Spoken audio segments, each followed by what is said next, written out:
एक किसान रोज सुबह उठकर दूर झरनों से साफ पानी लेने जाता था। इस काम के लिए वो अपने साथ दो बड़े घड़े ले जाता था, जिन्हें वो डंडे में बांधकर अपने कंधे पर दोनों ओर लटका लेता था। उनमें से एक घड़ा कहीं से फूटा हुआ था और दूसरा एकदम सही था। इस वजह से रोज घर पहुंचते पहुंचते किसान के पास 1.5 घड़ा पानी ही बच पाता था। ऐसा 2 सालों से चल रहा था। सही घड़े को इस बात का घमंड था कि वो पूरा का पूरा पानी घर पहुंचाता है और उसके अंदर कोई कमी नहीं है। वहीं दूसरी तरफ फूटा घड़ा इस बात से शर्मिंदा रहता था कि वो आधा पानी ही घर तक पहुंचा पाता है और किसान की मेहनत बेकार चली जाती है। फूटा घड़ा ये सब सोचकर बहुत परेशान रहने लगा और एक दिन उससे रहा नहीं गया और उसने किसान से कहा, मैं खुद पर शर्मिंदा हूँ और आपसे क्षमा मांगना चाहता हूँ। इस पर किसान ने पूछा, क्यों, तुम किस बात से शर्मिंदा हो? तब घड़ा बोला, शायद आप नहीं जानते पर मैं एक जगह से फूटा हुआ हूँ और पिछले 2 सालों से मुझे जितना पानी घर पहुँचाना है बस उसका आधा ही पहुँचा पाया हूँ।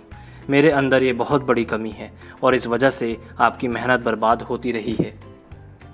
किसान को घड़े की बात सुनकर थोड़ा दुख हुआ और वो बोला, कोई बात नहीं, मैं चाहता हूँ कि आज लौटते वक्त तुम रास्ते में पड़ने वाले सुंदर फूलों को देखो। घड़े ने वैसा ही किया। वो रास्ते भर सुंदर फूलों को देखता आया।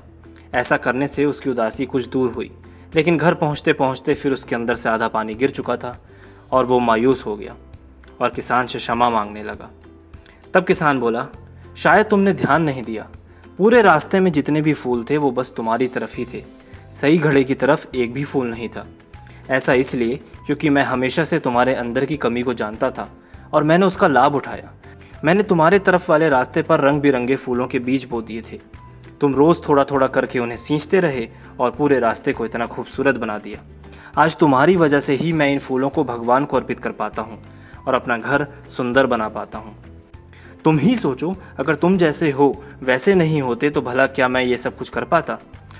इस कहानी से सीख मिलती है कि हम जैसे हैं वैसे ही अच्छे हैं और किसी मकसद की वजह से ऐसे हैं। हमें सिर्फ नज़रिया बदलने की ज़रूरत है।